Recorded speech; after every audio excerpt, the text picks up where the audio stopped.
अऊज़ुबिल्लाहि मिनश्शैतानिर्रजीम बिस्मिल्लाहिर्रहमानिर्रहीम रब्बि इश्रह ली सदरी वयस्सिर ली अमरी वाहलुल उक़दतम मिन लिसानी यफ़क़हू क़ौली रब्बि इश्रह ली सदरी वयस्सिर ली अमरी वाहलुल उक़दतम मिन लिसानी यफ़क़हू क़ौली। आज इंशाल्लाह हम पढ़ेंगे, कोशिश करेंगे कि दो थियरीज़ को हम कवर कर लें। कोहलबर्ग की जो थियरी है मॉरल डेवलपमेंट की, और इसके बाद जो इंशाल्लाह अल्बर्ट बेंडोरा जिन्होंने ऑब्जर्वेशनल लर्निंग की थियरी दी है, उसको भी हम इंशाल्लाह कोशिश करेंगे कि उसको कवर कर लें। ठीक है। अच्छा, मोहम्मद आकिब साहब अपना माइक जो है वो ऑफ रखिएगा। कुछ शोर आ रही है इसमें, क्लास डिस्टर्ब हो रही है। ठीक है। अच्छा जी। ओके। ओके जी। तो कोलबर्ग जो है, मैंने आप लोग को बताया था, कोलबर्ग जो है इसका ताल्लुक न्यूयॉर्क से है। अगर हम इसकी लाइफ को देखें, बायोग्राफी को देखें, 1927 में इसकी जो है बर्थ हुई थी न्यूयॉर्क में। ठीक है। अच्छा, died on January 17 1987 at the age of 59। ठीक है, 59 एज में इन्होंने खुदकुशी की थी। ठीक है। मैंने कहीं पढ़ा था कि इनको एक पैरासिटिक इन्फेक्शन था, और उसकी वजह से इसकी इसकी एंजाइटी इतनी बढ़ गई कि उसकी वजह से इनको मजबूरन एक दरिया में छलांग लगा के अपनी ज़िंदगी का खात्मा करना पड़ा। ठीक है।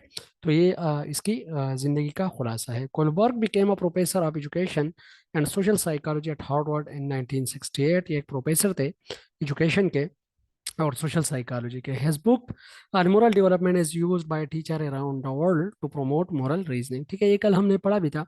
जस्ट मैंने थारोली आप लोगों को ले जाना है इसकी जो बेसिक थ्योरी के जो बेसिक कॉन्सेप्ट है उसकी तरफ। ठीक है। इन्होंने जो थ्योरी दी थी स्पेसिफिकली, इन्होंने इसके 3 लेवल बताए थे। 3 लेवल और 6 स्टेजेस। 3 लेवल थे इसकी थ्योरी में और 6 स्टेजेस थे। फर्स्ट जो लेवल है वो प्री कन्वेंशनल है, देन कन्वेंशनल है, थर्ड जो है वो पोस्ट कन्वेंशनल है। इसको हम प्री कन्वेंशनल मोरिलिटी, कन्वेंशनल मोरिलिटी और मोस्ट पोस्ट कन्वेंशनल मोरिलिटी भी कह सकते हैं। ठीक है। अच्छा, मोरिलिटी क्या है, कल भी मैंने आप लोगों को बताया था, बहुत ही ज़्यादा इंपॉर्टेंट है। मोरिलिटी जो है, it is a characteristic which distinguish between good and bad. जब आप गुड और बैड में तमीज करते हो, दिस इज योर मोरलिटी। ठीक है। अच्छा, pre conventional morality, conventional morality और पोस्ट कन्वेंशनल मोरलिटी जो है, इसमें कुछ मैं आप लोगों को थोड़ा सा इसका एक बैकग्राउंड देता हूँ। प्री कन्वेंशनल मोरलिटी में इस तरह होगी कि इसमें एब्सोल्यूट रियलिटी होगी। मतलब यहाँ पर चिल्ड्रन है, क्योंकि प्री कन्वेंशनल एज जो है वो 10 साल तक है, और कन्वेंशनल एज जो है वो 13 साल तक है, और पोस्ट कन्वेंशनल एज जो है वो 13 साल एंड एबाव, मतलब 14 ईयर एंड एबाव है। ठीक है। तो प्री कन्वेंशनल जो मोरिलिटी है, इसमें स्पेसिफिकली जितनी भी मोरिलिटी होगी वो एक्सटर्नल होगी। मतलब जो बच्चे होते हैं ज़्यादातर 10 साल के, तो उनको गाइड किया जाता है कि आपने ये करना है, आपने ये नहीं करना। ठीक है। तो अगर बच्चा कोई गलती करता है तो वो डरता है कि खुदा न खास्ता मुझे पनिशमेंट मिले। ठीक है। तो पनिशमेंट के डर की वजह से वो क्या करता है, वो रियलिटी को परफॉर्म करता है, मोरलिटी को करता है। ठीक है। वो मतलब मोरलिटी के अगेंस्ट नहीं जा सकता, और वो समझता है कि ये मोरलिटी जो है ये फिक्स है, एब्सोल्यूट है, और ये जो है स्पेसिफिकली एक्सटर्नल मोरलिटी है।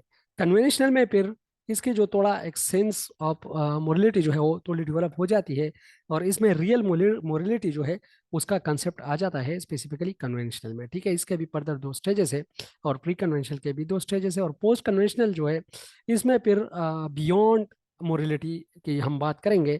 जिस तरह हमारे साथ ट्रांसेंडेंट हमने पढ़ा था, या सेल्फ एक्चुअलाइजेशन हमने पढ़ा था, तो पोस्ट कन्वेंशनल जो है स्पेसिफिकली वही स्टेजेस है जिसमें एक बंदा उसी लेवल तक पहुंच जाता है कि जो कि ह्यूमन राइट्स और जो कि इंटरनेशनल लॉज और जितने भी जस्टिस है, और जितने भी मतलब इंटरनेशनल इश्यूज है, जेंडर इश्यूज है, सब पे वो क्या करेगा, बिलीव करेगा। ठीक है। तो यहाँ पर थोड़ा हम इसको आगे ले जाते हैं। ये देखो, कोलबर्ग ने लेवल दिए थे 3, pre conventional, conventional and post conventional. ठीक है। फिर इसके कुछ स्टेजेस दिए हैं, स्टेज 1, स्टेज 2 और स्टेज 3 एंड स्टेज 4। ठीक है। जो स्टेजेस है, स्टेज 1, स्टेज 2 और स्टेज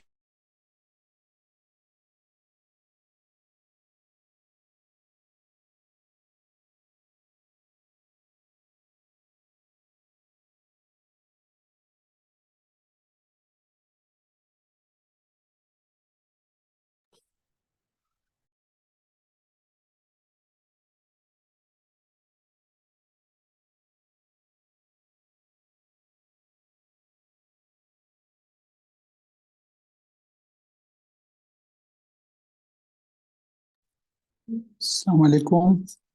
मुदस्सिर भाई, आवाज नहीं आ रही है आपकी। ओके जी, अभी पहुंच रही है। जी जी, अभी आ रही है। ओके ओके, कहाँ से ब्रेक हुआ था ये वॉइस मेरा? अभी ब्रेक हुआ? ये मोरलिटी स्टार्ट कर दे, कहीं मोरलिटी का है और ये बियॉन्ड मोरलिटी। अच्छा जी, अच्छा अच्छा, ओके। मोरलिटी और बियॉन्ड मोरलिटी का मैं आप लोगों को कंसेप्ट दे रहा था। थोड़ा सा मैं आप लोगों को अगेन रिवर्स करता हूँ। ये देखो, ये देखो, प्री कन्वेंशनल जो है ये स्पेसिफिकली एक्सटर्नल मोरलिटी प्लस जो हमारे पास एब्सोल्यूट मोरलिटी है उस पे बेस करता है। कन्वेंशनल मोरलिटी जो है वो रियल मोरलिटी पे, और पोस्ट कन्वेंशनल जो है बियॉन्ड जो है मोरलिटी होती है।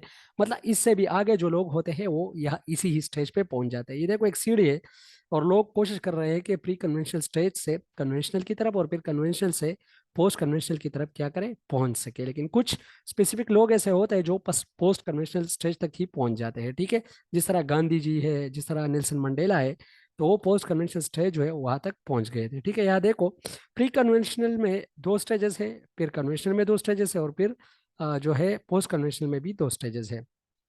प्री कन्वेंशनल का स्टेज नंबर वन जो है पनिशमेंट एंड ओबीडियंस ओरिएंटेशन है। स्टेज नंबर टू जो है इंस्ट्रूमेंटल रिलेटिविस्ट ओरिएंटेशन है, या इसको हम इंडिविजुअलाइज्ड ओरिएंटेशन भी कह सकते हैं। इंडिविजुअल या इंडिविजुअलिस्ट ओरिएंटेशन भी कह सकते हैं, ठीक है। अच्छा, प्री कन्वेंशन में इस तरह होता है कि ये जो बच्चे होते हैं, यहाँ प्री कन्वेंशनल का जो एज है वो 1 से 8 ईयर या 1 से 10 ईयर तक है। तो 1 से 8 ईयर और 1 से 10 ईयर का जो बच्चा है वो क्या करेगा, वो बाहर दुनिया को ऑब्जर्व कर रहा है, और जो उनको डायरेक्शन मिलता है उसी डायरेक्शन पे वो अमल करता है। और वो डरता है कि कहीं मुझे पनिश न मिल जाए, मैं पनिश ना हो जाऊं। तो ये देखो, पनिशमेंट की वजह से वो क्या करता है, ओबीडियंस ओरिएंटेशन शो करता है। पनिशमेंट के डर की वजह से वो ओबीडियंस शो करता है, ठीक है। स्टेज टू जो है इसमें instrumental relativist orientation are individualized. Individualized का मतलब यही है कि यहाँ पर सेल पे बहुत ज्यादा फोकस होता है, जो स्टेज नंबर टू है। कि जो बंदा जो है वो ईगो सेंट्रिक, इसको हम कह सकते हैं कि मतलब जो मैं कह रहा हूँ वो ठीक है, दिस इज समथिंग सेल्फ, ठीक है। हुआ इस तरह था, इसके पीछे एक कहानी है, हाइंस डायलीमा। हाइंस मोरल डायलीमा जो है एक ऐसी डायलीमा है जो कि कोलबर्ग ने एक किस्सा सा जो है वो बनाया था। और वही किस्सा इन्होंने कुछ इंटरव्यूअर्स के सामने बयान किया था। किस्सा इस तरह था कि हाइंस एक बंदा था, उसकी बीवी सख्त बीमार थी, और वो बीवी उसके लिए कुछ मेडिसिन रिक्वायर्ड थे, और जो मेडिसिन थे वो बहुत ज़्यादा महंगे थे। जब ये गया तो वहाँ पर इन्होंने चोरी की, ठीक है, और मेडिसिन ला के अपनी बीवी की सेहत जो थी वो बचाई, ठीक है।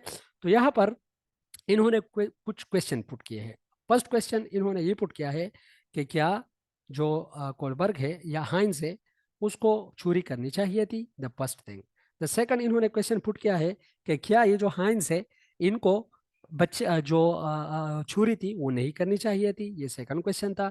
थर्ड क्वेश्चन ये था कि इनको चोरी भी करनी चाहिए थी, फिर जो बीवी की सेहत थी वो भी बचानी चाहिए थी, और थर्ड अपने आप को कानून के हवाले भी करना चाहिए था, ठीक है। तो ये तीन सिनारियो जो है ये बन गए थे। तो कुछ ने कहा कि नहीं, यहाँ पर ऐसा होना चाहिए था कि उसको चोरी करना चाहिए था। दूसरी ने कहा कि नहीं, यहाँ पर चोरी तो जायज नहीं है, बेशक उसकी बीवी मर जाती लेकिन चोरी अच्छी अच्छी आदत नहीं है, ठीक है। मतलब जो व्यूज थे वो मुख्तलिफ थे, तो उन्होंने उसी को बेस बना के ही ये सारी थ्योरी दी है, ठीक है। तो पनिशमेंट ओबीडियंस ओरिएंटेशन जो है, यहाँ पर एक बच्चा जो है इसीलिए अच्छा काम कर रहा है कि वो डर रहा है, वो डर रहा है कि कहीं मुझे पनिश ना किया जाए, ठीक है। इंस्ट्रूमेंटल रिलेटिविस्ट ओरिएंटेशन जो है इसमें इंडिविजुअल फोकस है, स्पेसिफिकली जो इंडिविजुअल है उस फोकस है, जिस तरह ईगोसेंट्रिक हम कहते हैं, टाइप ऑफ ईगोसेंट्रिज्म है, ठीक है। प्री कन्वेंशनल है। प्री कन्वेंशनल मोरलिटी में आप लोगों ने ये बात याद रखनी है कि यहाँ पर जो मोरलिटी होगी वो एक्सटर्नल होगी और वो एब्सोल्यूट होगी। बस ये दो बातें जो है बहुत ज्यादा इंपॉर्टेंट है, ठीक है। आगे हम इसको डिटेल डिटेल में पढ़ते हैं। ये देखो, प्री कन्वेंशनल क्या है। इन this stage kids learn a fear of punishment and obedience, self interest. देखो, सेल्फ इंटरेस्ट जो है वो स्टेज टू का करेक्टरिस्टिक है, ठीक है। Usually occur in early childhood development, ठीक है। ये अर्ली चाइल्डहुड डेवलपमेंट जिसको हम 8 ईयर तक ये जो है ये स्टेज जाता है, ठीक है। अच्छा, ओबीडियंस एंड पनिशमेंट अगर हम देखें, early stage of moral development common in young children, they see rule as fixed and absolute. मैंने आप लोगों को पहले भी कहा कि चिल्ड्रन ऐसा महसूस करते हैं कि रूल जो है वो फिक्स है, उसको नहीं तोड़ा जा सकता, ठीक है, उसमें इलास्टिसिटी नहीं है। और सेकंड इसमें ये है कि ये एब्सोल्यूट है, ये चेंज नहीं हो सकते। मोरलिटी इज एक्सटर्नल, ये पॉइंट इन्होंने बिल्कुल ही हाईलाइट करके लिखा है, क्योंकि यहाँ पर मोरलिटी जो होगी वो एक्सटर्नल होगी। At this stage children see rules as fixed and absolute, obeying the rule is important because it is a means to avoid punishment। ये तो मैंने आप लोगों को पहले भी समझाया कि इसीलिए ये लोग ओबीडियंस होते हैं, बच्चे ओबीडियंस होते हैं कि वो पनिशमेंट से डरते हैं, ठीक है। अच्छा, इंडिविजुअलिज्म क्या है? Eight this stage of moral development, children account for individual point of view and judge action based on how they serve individual needs। ये देखो, बिल्कुल जो फोकस होगा वो इंडिविजुअल नीड्स पे होगा। ये देखो हाइंस में लिखा हो गया है कि in the Heinz dilemma children argue that the best course of action was the choice that best served Heinz needs. मतलब वो चॉइस डिफरेंट, जो जो हाइंस की नीड्स को सेटिस्फाई कर रहा था, वही चीज जो थी वो बेस्ट थी, ठीक है। मतलब ये कि वो तो वही थी कि चोरी कर ले, तो यहाँ पर ये कह रहा है कि चोरी करनी चाहिए थी इसी स्टेज में, ठीक है। Reciprocity is possible at this point in moral development but only if it serves one's own interest. Reciprocity हम इंशाल्लाह आगे पढ़ेंगे, बेंडोरा की थ्योरी जो है उसमें रिसिप्रोकल डिटर्मिनिज्म है, वो भी हम डिटेल में पढ़ेंगे। रिसिप्रोसिटी का मतलब यही है कि आपका जो माइंड है, आपकी जो मोरलिटी है वो प्लस आपकी जो एनवायरनमेंट है, दोनों एक दूसरे को क्या कर रहे हैं, इफेक्ट कर रहे हैं। एनवायरनमेंट आपकी मोरलिटी को और मोरलिटी आपके एनवायरनमेंट को, ये दोनों जो है एक दूसरे को क्या कर रहे हैं, इफेक्ट कर रहे हैं। तो मतलब ये कि ये जो चाइस से आपका जो एक्शन है वो इफेक्ट होना चाहिए। यहाँ पर रेसिप्रोसिटी से ये मुराद है। फॉर एग्जांपल, चाइस तो हाइंस का यही था कि वो अपनी बीवी की जो सियत है वो बचा ले, अपनी बीवी को बचा ले। तो दैट्स वाई उनको जो छुरी थी वो यहाँ पर जायज है इस स्टेज में, ठीक है, उनको करनी चाहिए थी। अच्छा, दूसरा जो स्टेज है conventional, in this stage teens learn to conform. यहाँ पर देखो टीन्स मतलब 11 12 13, ये 3 ईयर जो है ये इस स्टेज में आता है। Teens learn to conform to other rules, laws are upheld, usually occur around middle school, ठीक है। यहाँ पर मैं आप लोग को 2-3 पॉइंट्स बताता हूँ, बहुत ही ज़्यादा इंपॉर्टेंट है। गुड बॉय गुड गर्ल, ये क्वेश्चन पूछा भी गया है और यही क्वेश्चन पूछा जाता है अक्सर इसी थ्योरी में, कि गुड बॉय और गुड गर्ल का जो कॉन्सेप्ट है वो कौन से स्टेज से रिलेटेड है या कौन से लेवल से रिलेटेड है।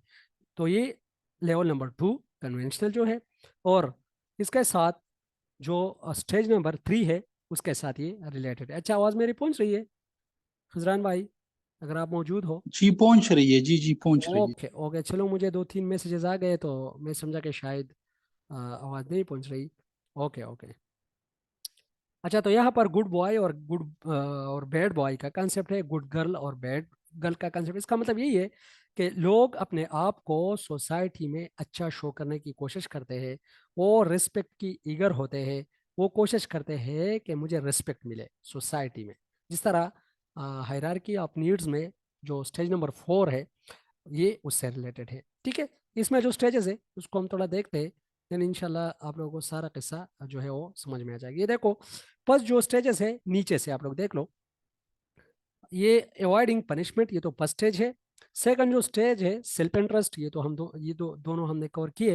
ये तीसरा जो स्टेज है good boy attitude, good boy good girl, यहाँ पर स्पेसिफिकली इसी एटीट्यूड के पीछे जो है और इसी को हासिल करने के लिए ही ये सारा एफर्ट होता है, ठीक है।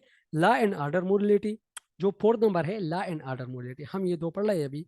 Good boy good girl, law and order morality, मतलब चीज़ों को फॉलो करना, लॉज को फॉलो करना, जो कानून की लॉज है, जो हमारा लीगल सिस्टम है उसको हम फॉलो करते हैं, जो हमारे नॉर्म्स वैल्यूज सोसाइटी ने दिए हुए हैं हम उसको फॉलो करते हैं, इसीलिए कि हमें कोई अच्छा कहे, हम मुआशरे में अच्छा हो, ठीक है।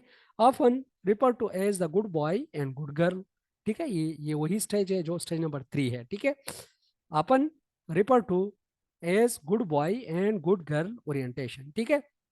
At this stage, children who are by now usually entering their teens see morality as more than simple deals।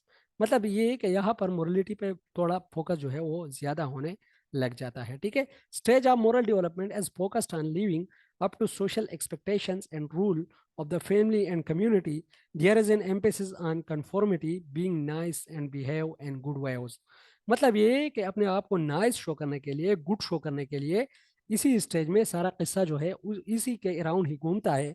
Good behaviour means having good motives and interpersonal feeling such as love, empathy, trust and concern for other. ठीक है, क्योंकि interpersonal relationship है यहाँ पर. Third stage में specifically जो third stage है यहाँ पर इंटरपर्सनल रिलेशनशिप है. और इंटरपर्सनल रिलेशनशिप में हम क्या करते हैं, अपने आप को अच्छा शो करने की, अपने आप को नाइस शो करने की कोशिश करते हैं. ठीक है, तो this something related to that. ठीक है. अच्छा, 4 नंबर जो स्टेज है, maintaining social order. People begin to consider society as a whole when making judgement. यहाँ पर सोशल ऑर्डर को मेंटेन करने के लिए सोसाइटी के जो वैल्यूज है, जो अकदार है, जो नॉर्म्स है, उसी पे पूरा उतरने की कोशिश करता है बच्चा. Law and order, focus on maintaining law and order and obeying laws, Heinz motives, consequences of breaking the law. ठीक है, मतलब ये कि consequences of breaking the law, अगर मैं लॉ तोड़ूं तो उसके कंसिक्वेंसेस क्या होंगे, ये होंगे कि लोग मुझे सोसाइटी में इज्जत नहीं करेंगे और लोग मुझे सोसाइटी में बैड बॉय और बैड गर्ल के नाम से जानेंगे. दैट्स व्हाई वो क्या करते हैं, maintaining social order, social order को मेंटेन रखते हैं. ठीक है. अच्छा जी, stage 1 and stage 4 are giving the same response. Stage 4 कह रहे हैं, स्टेज 1 और स्टेज 4 जो है कहते हैं कि ये तकरीबन सेम है.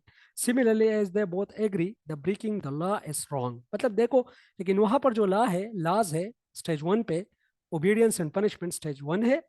तो वहां पर जो लॉज है वो फैमिली के बनाए हुए हैं, और यहाँ पर जो लॉज है 4 में, वो सोसाइटी के बनाए हुए हैं. जस्ट इसमें डिफरेंस यही है. 1 में भी क्या होता है, स्टेज 1 में भी बच्चा डरता है कि कहीं मुझे मुझे पनिश नहीं किया जाए. दैट्स वाई मैंने जो फैमिली के रूल रेगुलेशन है उसको फॉलो करने हैं. यहाँ पर स्टेज 4 में भी ये कहा गया है कि सोसाइटी मुझे पनिश ना कर ले, इसीलिए वो सोसाइटी को क्या कर रहा है, फॉलो कर रहा है, उसके रूल्स रेगुलेशन और नॉर्म्स को फॉलो कर रहा है. ठीक है. अच्छा, similarly as they both agree that breaking the law is wrong, differences as per stage 1 the child cannot explain why it's wrong, while stage 4 the adult are able to deliberate. मतलब ये कि वहां पर मोरलिटी जो है वो थोड़ी mature हो चुकी है स्टेज 4 में, इसीलिए वो एब्सोल्यूट नहीं है. वहां पर जस्टिफिकेशन हो सकती है. अगर आप लोग उनसे पूछो कि आप सोसाइटी में चोरी क्यों नहीं करते, तो वो कहेंगे कि नहीं, चोरी तो करना गलत है क्योंकि सोसाइटी का नुकसान होता है और मैं बदनाम हो जाऊंगा. लेकिन अगर स्टेज 1 में आप कहोगे कि आप चोरी क्यों नहीं करते, तो वो कहेगा कि नहीं, मुझे मामा और पापा से बहुत ज्यादा जो है वो पनिशमेंट मिलेगा.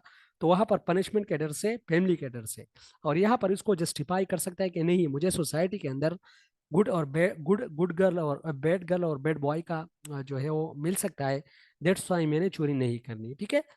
अच्छा, education follows rule and guidelines. It is compulsory for all school age student to attend school, respect property of other, wear appropriate uniform, appropriate shoes to be worn.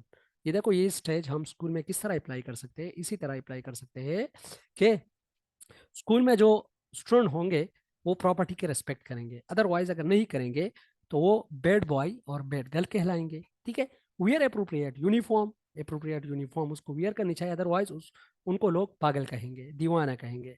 Appropriate shoes to be worn, appropriate जो shoes है वो पहनने चाहिए. अगर एक shoes एक जैसा हो, दूसरा शूज जो है वो दूसरा दूसरे जैसा हो, ठीक है, तो मतलब ये कि लोग उसको फिर क्या कहेंगे, पागल ही कहेंगे. लोग कहेंगे कि ये पागल है, नॉर्मल नहीं है. ठीक है. तो यहाँ पर ये चीज़ जो है वो बताने की कोशिश कर रहा है कि सोसाइटी के जो लॉ एंड ऑर्डर है उसको क्या कर रहा है, ये फुलफिल करने की कोशिश कर रहा है. ठीक है. लास्ट जो लेवल है हमारे पास, level number 3, post conventional morality. ठीक है. ये जो स्टेज है यहाँ पर ज़्यादा लोग नहीं पहुँचते. ठीक है. ये लीगल सिस्टम से रिलेटेड है, ये एक सोशल मूवमेंट से रिलेटेड है कि फॉर एग्जांपल सोसाइटी के अंदर कुछ ऐसी चीज़ें हैं जिसके अगेंस्ट आप आवाज़ उठाते हो. Young adult develop their own ideas on important issues, alternatives are considered, ideas are based on principles usually occur around the college years. मतलब 13 ईयर के बाद जो आता है 14, 14 साल से आगे जो ईयर है वो इसी स्टेज में है. कुछ चीज़ें यहाँ पर लिखी गई है, मेक एबॉर्शन इलीगल. मतलब ये कि ये एक मोमेंट टाइप की चीज़ है कि जो हम सोसाइटी को मतलब मोरलिटी सिखाने की कोशिश कर रहे हैं, तो it's a type of high morality, high morality principle है. ठीक है. ये देखो, राइट वे, रॉन्ग वे। यहाँ पर जो फिफ्थ स्टेज है, social contract and individual rights. At this stage people began to account for the differing values, opinions and belief of other people. लोगों की ओपिनियन, वैल्यूज का क्या करते हैं, ख्याल रखते हैं, उसको डिपर करते हैं और उसको यूनिवर्सल बेस पे एक्सेप्ट करते हैं या रिजेक्ट करते हैं। ठीक है। Rules of law are important for maintaining a society, but member of the society should agree upon these standards. ठीक है, कुछ रूल रेगुलेशन होते हैं लेकिन मेंबर ऑफ द सोसाइटी इसके साथ एग्री हो। ऐसा ना हो कि हम रूल बनाए और कानून जो है हमारे लिए जस्ट पेपरों तक महदूद हो और हम उस पर अमल ना करें। तो मीन के सोशल कॉन्ट्रैक्ट और इंडिविजुअल राइट्स वाले जो होते हैं, जो पेप स्टेज वाले होते हैं, ये इन बातों पे यकीन रखते हैं। ठीक है। अच्छा, यूनिवर्सल प्रिंसिपल वाले लोग जो है, ये ऐसे लोग हैं जो कि बिल्कुल मुश्किल से ही या इसी स्टेज तक कुछ लोग पहुंच जाते हैं, जो कि अपने आप को सेक्रीफाइस भी करते हैं, जो कि ह्यूमन राइट पे जो है बिलीव भी रखते हैं, जो करप्शन के अगेंस्ट होते हैं, जो रॉन्ग चीज़ें नहीं करते। ठीक है। जो अपनी ड्यूटी जो है वो बिल्कुल ही पंक्चुअली और दिल्लगी से अदा करते हैं। यहाँ पर यूनिवर्सल प्रिंसिपल, तो एग्जांपल में यहाँ पर लिखे गए हैं, मैं कहीं पढ़ रहा था कि जो नेल्सन मंडेला और जो हमारे पास गांधी जी है, वो यूनिवर्सल प्रिंसिपल पे ही पूरा उतरते थे। ठीक है। Based upon universal ethical principle and abstract reasoning, यहाँ पर एब्स्ट्रैक्ट रीजनिंग जो है वो डेवलप होती है। ठीक है। Based on respect for universal principle. अच्छा, एब्स्ट्रैक्ट रीजनिंग से मुझे याद आया, ये तो पियाजे के साथ कनेक्ट भी हो रहा है। पियाजे ने भी इसी स्टेज में एब्स्ट्रैक्ट थिंकिंग और एब्स्ट्रैक्ट रीजनिंग जो है उसकी डेवलपमेंट की जो एज थी वो भी यही थी, 13 टू ऑलमोस्ट एडोलेसेंस की जो एज है, आफ्टर 12। ठीक है। तो ये भी यही इसको सपोर्ट कर रहा है एब्स्ट्रैक्ट रीजनिंग को। Based on respect for universal principle and the demand of individual conscience. ठीक है। Take an idealise look at how people might coordinate their interest. At this stage, people follow these internalized principles of justice even if they conflict with laws and rules. ठीक है।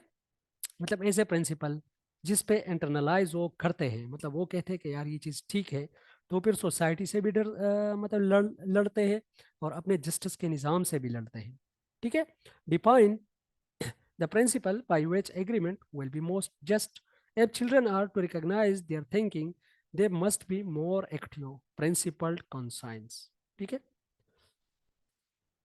अच्छा, इसकी तो मेरे ख्याल में ऐसे ज़रूरत नहीं है। मैं इसका थोड़ा सा आप लोगों को इसको कंक्लूड करता हूँ। ये जो कॉलबर की थीरी है, मेन मेन चीज़ें जो आप लोगों ने याद रखनी है, फर्स्ट इसके 3 लेवल है, इसके 6 स्टेजेस हैं। ठीक है। फर्स्ट जो स्टेज है वो है पनिशमेंट एंड ओबीडियंस। ठीक है। सेकंड जो स्टेज है वो है इंडिविजुअलिज्म और इंडिविजुअल इंटरेस्ट।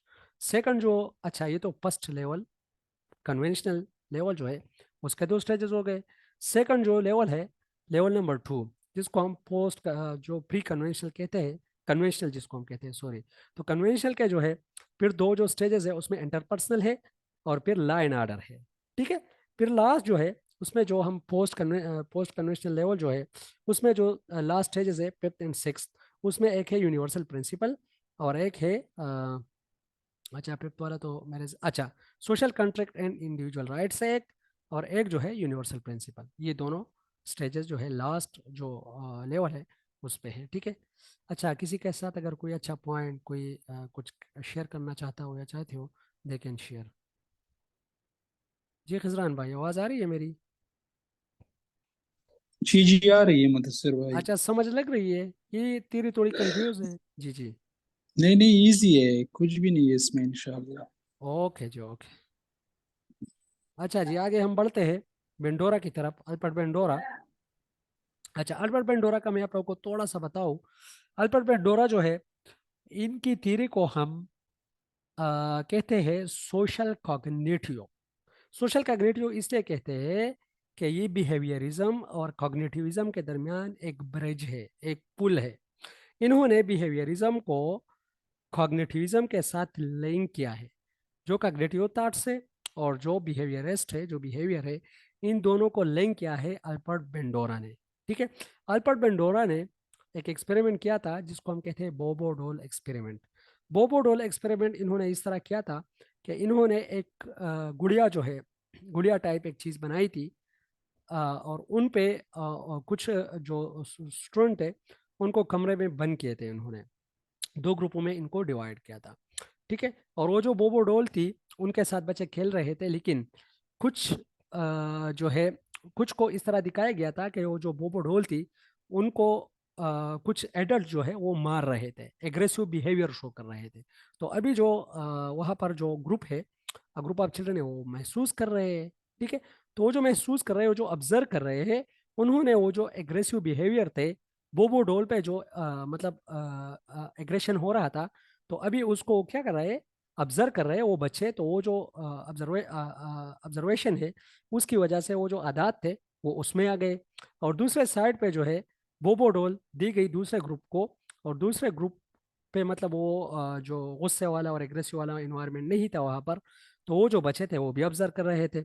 जब इनको मिलाया गया और इनको अगेन बोबो डोल दिया गया कि आप इस पे खेलो, तो वो जो एग्रेशन वाला ग्रुप था वो उसको मारने लगे, और वो जो पीसफुल ग्रुप था, जिनको ये नहीं शो किया गया था कि जो एग्रेसिव बिहेवियर उनको नहीं शो किया गया था, तो वो लोग जो थे थोड़ा पीसफुल थे, वो उनको नहीं मार रहे थे। तो इन्होंने ये कंक्लूजन दिया कि जो ऑब्जर्वेशन है, जो इमिटेशन है और जो मॉडलिंग है, तीनों चीज़ों से ही इंसान जो है वो ऑब्जर्व करता है, बच्चे ऑब्जर्व करते हैं और वो सीखते हैं।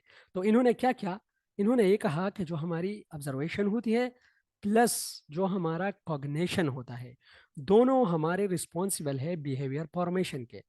ठीक है, इसको हम रेसिप्रोकल डिटर्मिनिज्म भी कहते हैं।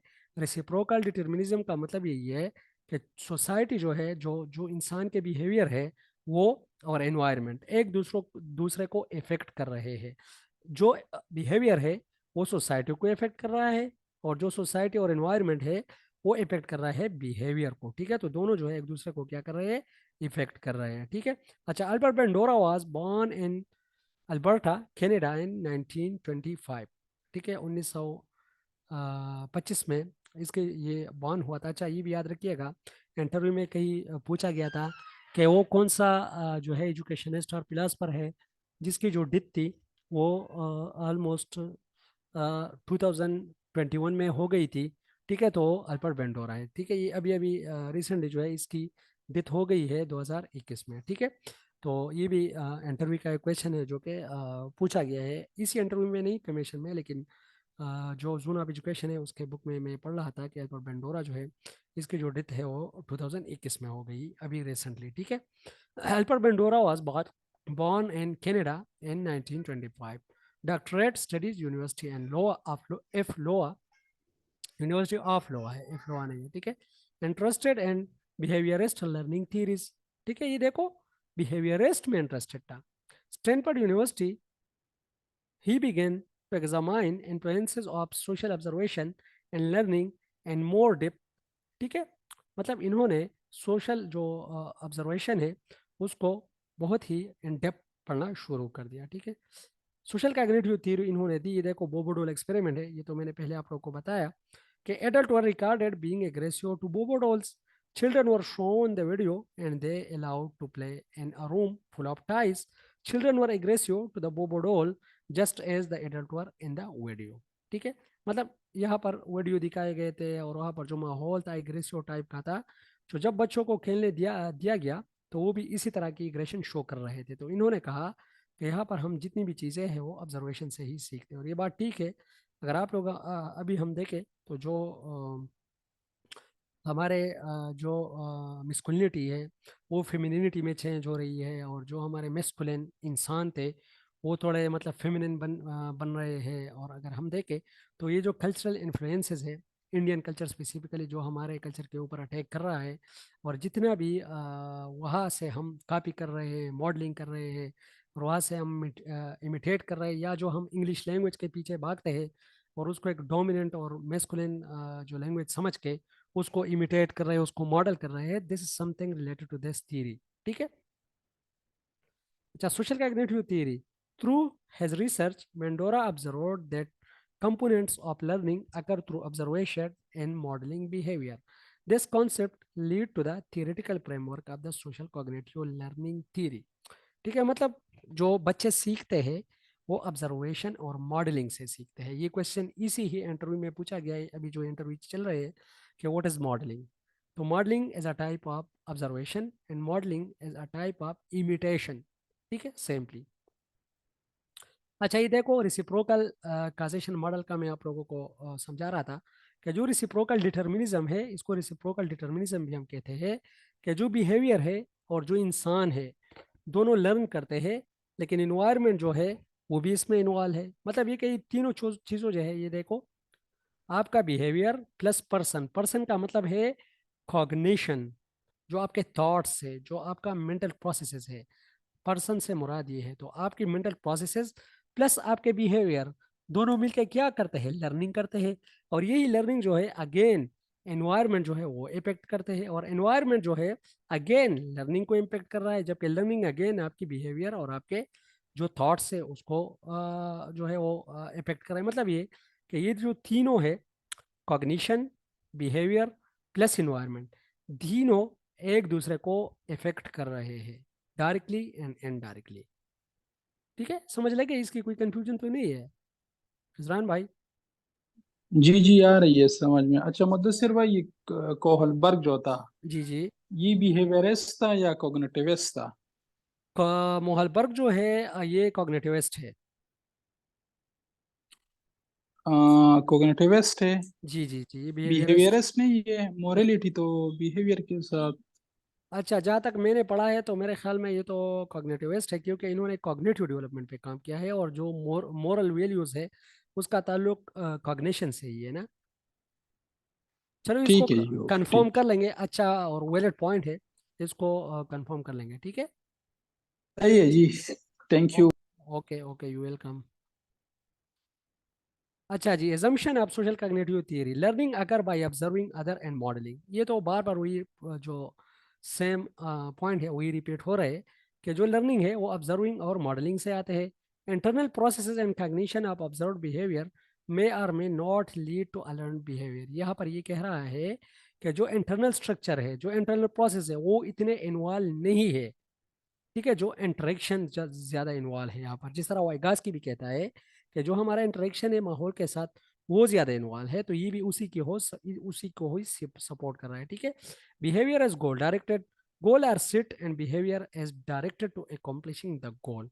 बिहेवियर गोल डायरेक्टेड होते हैं, जाहिर बात है जब गोल नहीं होगा तो हमारे बिहेवियर नहीं हो सकते।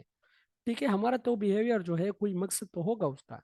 This something mean goal directed. ठीक है, behaviour as a eventually self regulated, और जो बिहेवियर होते हैं वो सेल्फ रेगुलेटेड होते हैं, मतलब इंसान उसको रेगुलेट करते हैं खुद ही।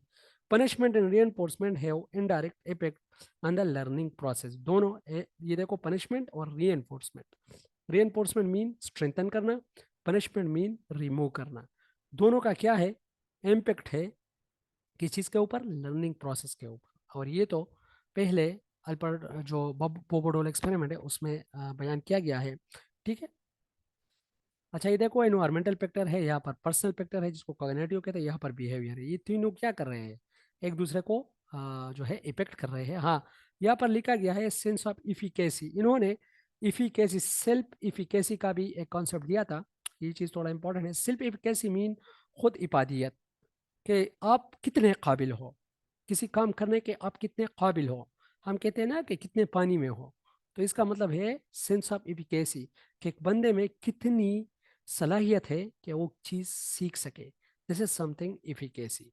ठीक है, और भी चीज़ें जो है जितनी भी है, ये तो ऐसे जितनी वो नहीं है, इंपॉर्टेंट नहीं है। अच्छा, ये देखो, टाइप्स ऑफ लर्निंग इन्होंने कहे हैं।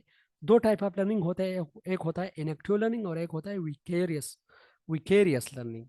इरेक्टिव लर्निंग, इंशाल्लाह जेरोम ब्रूनर की थ्योरी जब हम पढ़ेंगे डिस्कवरी लर्निंग में, तो उसमें inactive mode a type of mode of representation है।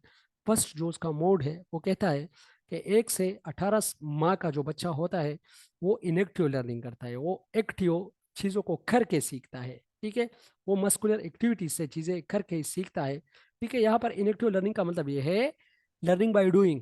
किसी चीज़ को जब आप फर्स्ट हैंड, या किसी चीज़ को जब हम करते हैं, किसी चीज़ को जब हम करते हैं प्रैक्टिकली और उससे जो सीखते हैं, यहाँ पर मुराद इनेक्टिव लर्निंग से वही लर्निंग है। Learning by doing and as reinforced by the consequences of action and outcome. मतलब ये कि जो एक्शन होगा उससे आपकी लर्निंग होगी, और जो आप करते हो उससे आपकी लर्निंग हो रही है। This something inactive learning. Vicarious learning जो है, ये भी लर्निंग है, लेकिन यहाँ पर आप जो ऑब्जर्वेशन है, चीज को आप ऑब्जर्व कर रहे हो लेकिन उसमें प्रैक्टिकली इन्वॉल्व ना हो। जब आप किसी चीज को देख रहे हो लेकिन उसमें प्रैक्टिकली इन्वॉल्व ना हो, जिस तरह हम एक मूवी देखते हैं या कुछ रूल्स रेगुलेशन की कुछ चीजें देखते हैं, तो उससे हम सीखते हैं, दिस विकेरियस लर्निंग। और जो इनेक्टिव लर्निंग है, इसमें हम प्रैक्टिकली इन्वॉल्व होते हैं। ठीक है, ये भी बहुत ज़्यादा इंपॉर्टेंट है। हो सकता है पूछा जाए किसी से कि विकेरियस लर्निंग क्या होती है और इनेक्टिव। इनेक्टिव मोड तो आगे हम इंशाल्लाह पढ़ेंगे, दैट्स व्हाई इट्स इंपॉर्टेंट।